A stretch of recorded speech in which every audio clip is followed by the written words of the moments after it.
വൈക്കം മുഹമ്മദ് ബഷീർ, ബേപ്പൂരിന്റെ സുൽത്താൻ, തന്റെ സ്വതസിദ്ധമായ ശൈലിയിലൂടെ മലയാളികളെ വായനയുടെ പുതിയ ആസ്വാദന തലങ്ങളിൽ എത്തിച്ച മഹാനായ എഴുത്തുകാരൻ.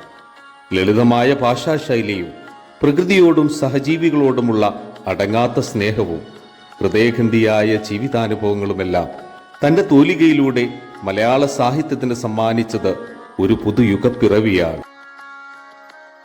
1908 കോട്ടയം ജില്ലയിലെ തലയോലപ്പറമ്പിൽ കായി അബ്ദുറഹ്മാന്റെയും കുഞ്ഞാത്തുമ്മയുടെയും മകനായി പിറന്നു.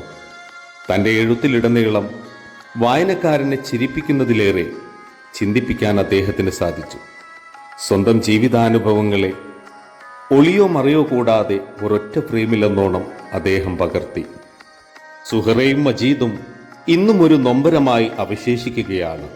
പാത്തുമ്മയാവട്ടെ പ്രതീക്ഷയുടെ പുതിയ നാമ്പുകൾ വായനക്കാരന് സമ്മാനിച്ച വ്യത്യസ്തയായ കഥാപാത്രം. ഭൂമിയുടെ അവകാശികളിലൂടെ ബഷീർ പറയാൻ ശ്രമിച്ചത് ഈ പ്രപഞ്ചം മനുഷ്യന്റെ മാത്രം കുത്തകയല്ല, സർവോപരി ഓരോ ജീവജാലങ്ങൾക്കു കൂടി അവകാശപ്പെട്ടതാണെന്നാണ്.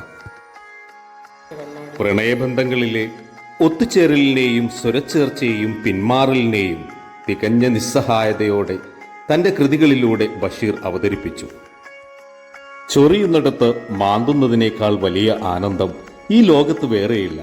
ഈ ഒരൊറ്റ പ്രയോഗം ജനഹൃദയങ്ങൾ കീഴടക്കാൻ അദ്ദേഹത്തിന് സാധിച്ചു.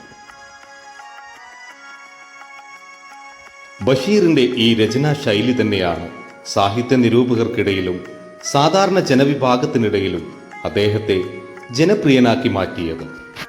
മലയാള സാഹിത്യത്തിൽ ശ്രദ്ധേയമായ ഒരു സാന്നിധ്യമായി മാറാൻ അദ്ദേഹത്തിന് സാധിച്ചതിന് പിന്നിൽ ഒരു പരിധിവരെ ലാളിത്യം നിറഞ്ഞ ഭാഷാശൈലി തന്നെയാണ്.